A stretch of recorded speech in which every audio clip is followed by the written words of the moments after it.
Why do you think that people are so opposed to discussing these things or to challenging cultural norms? Because one of the things that I've seen, especially in terms of the differences between men and women, this reaction to some of the things that you've said has been it's very strange to me.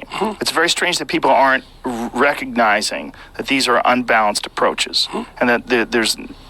Well, some of it's just complicated, Joe. It's like, well, let's say there are differences between men and women, just for the sake of argument. The biggest differences seem to be in interest, by the way. And so what's going to happen is that if we let men and women sort themselves out, there aren't going to be very many female engineers and tech types, and there's going to be a lot of female nurses. There's not going to be many male nurses and healthcare types.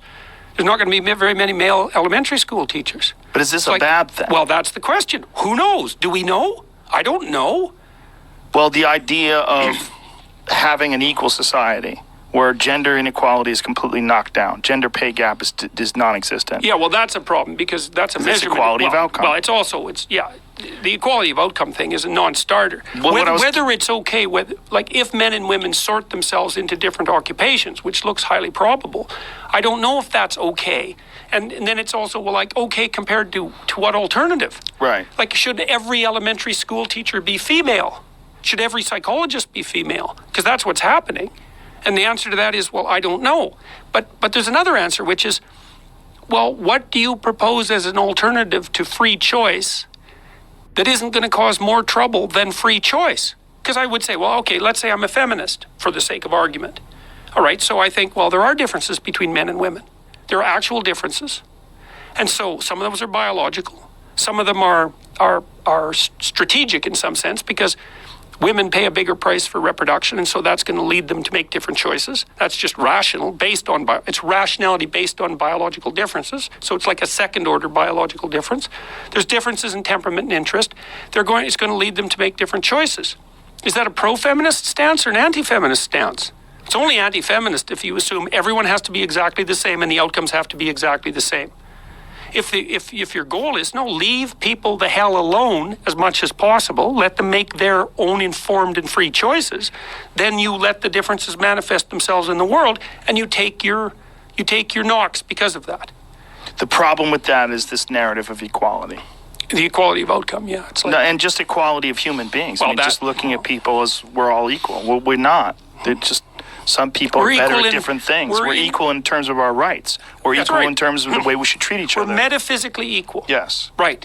But in every other dimension, we're radically unequal. And there's pain in that. That's the problem. That's the problem. That's the problem, is the pain in that is real. The only thing that's worse than the pain of inequality is the pain of forced equality. And I'm not being facile about that. And all of the solutions that we've generated for it are full of flaws. Like, here's an example. The gender pay gap.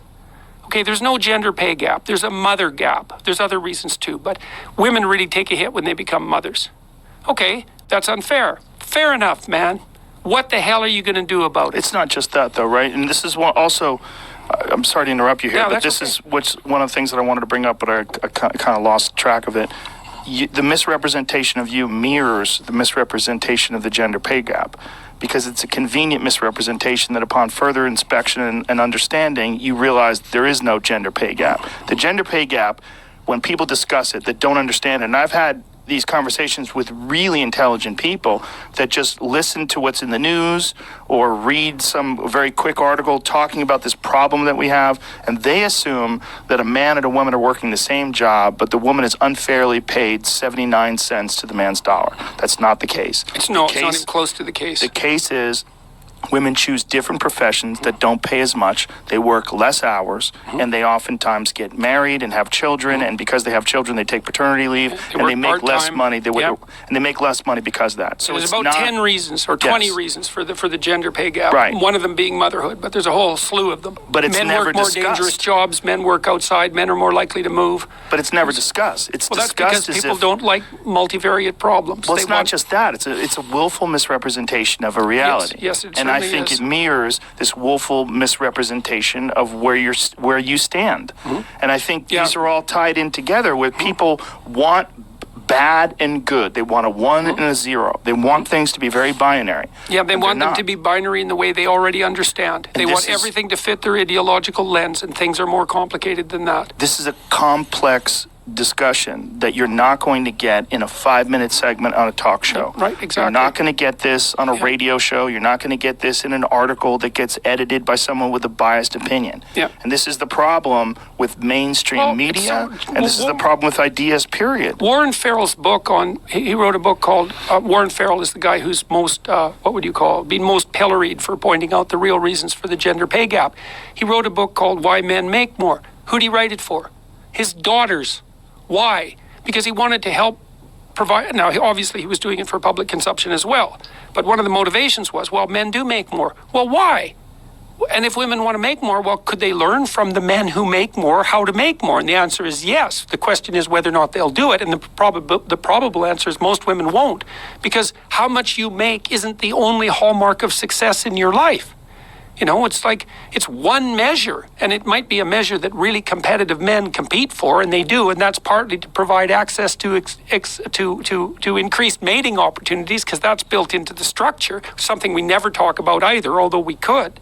So Warren wrote this to lay out all the reasons that men make more, but it was so that his daughters, at least in part, so that his daughters could figure out how to be socioeconomically successful. It's like, yeah, but that's not the only hallmark. How much socioeconomic success are you willing to sacrifice to spend time with your kids before they're 3 years old? Right. Well, the answer to that shouldn't be none. Right? Because look, we already know this. For example, once you make enough money to keep the bill collectors at bay, so that's kind of upper working class, say something like, even centrist working class, keep the bill collectors at bay. Additional money doesn't improve your quality of life. Other things do. So maybe it's a rational response when you're like 30. See, the irrational men, here's the irrational men. Maybe they drive the world, but they're the irrational men. More success is always better along this unidimensional axis of achievement. Well, Gordon Gekko, greed is good. Well, there's a tiny percentage of men who are hyper competitive along those single axes of competition. And maybe they drive most things. They probably do. But that doesn't make them right. It also doesn't make them most people. And it doesn't make them happy. Well, happy is a whole different issue, right? But that isn't what they're part after. Of it because everyone is, well, you are, though. In pursuit of success, it's implied that happiness goes with that success. Otherwise, why the fuck are you doing it? Yeah, well, domination, power, charisma, prestige. Well, that's implied. It is. Success and happiness they're inexorably connected in our perception. Yeah, well, it's often a flawed equation. You know, like, what happens, look, I worked with law firms for a very long period of time, and I worked for lots of high-end women, lots of them, and they were usually extremely attractive, they were extremely intelligent, they were extremely driven, they were very, very conscientious. They varied in how agreeable they were. Some were disagreeable, litigator types, and some were more agreeable. They often had a harder time in the law firms. But the law firms lose all their women in the 30s. They all bail out at partner level. A lot of them. We should say a lot Jesus, of them. it's a good percentage. It's a huge percentage, and it isn't because the law firms don't want them. The law firms want them because you can't find people like that. They're really rare, especially if they're also rainmakers, if they can bring in money. So the law firms bend themselves over backwards trying to keep the women. They can't keep them. Why? Well, the women decide that, oh, I'm working 18 hours a day, flat out, all the time, 7 days a week. My husband makes a fair bit of money. If I made half as much money as I made, we'd still have plenty of money. Why am I working 18 hours a day? Well, that's not the question. The question is, why would anyone work 18 hours a day? That's the mystery. And the answer is, a small minority of men are driven to do that. And so they'll do that. No matter where you put these guys, that's what they do. Yes. Okay, but does that mean it's correct? I think there's something wrong with these women. They hit 30, they've hit partner, they've hit the pinnacle. I mean, they could keep going if they wanted to, but they've accomplished their goal. They've definitely shown, man, they're bloody well in the game. And they wake up at 30 and they think, oh, wait a minute. I want to have a relationship, and also I want to have some time to put into that. I'd like to have kids, and I'd actually like to see my kids. It's like, is that irrational? This is another thing that you and I are in agreement on, but when I see people talk about the way you discuss women, they misrepresent what you're saying and paint you in what I think willfully paint you. They do it on purpose. They paint you as a misogynist. I don't understand why. I don't understand if it is because they disagree with you on things, so this is a convenient way to demonize your position by demonizing you as a human being. But well, it's partly too because I've made the case that there are differences between men and women. yes, But like why that isn't a feminist case is beyond me. It's like, no, they're exactly the same. It's like, ridiculous. no, they're not. It's ridiculous. It is. And it's confusing. Ridiculous. It's confusing. Yes. Purposefully confusing. Yeah. And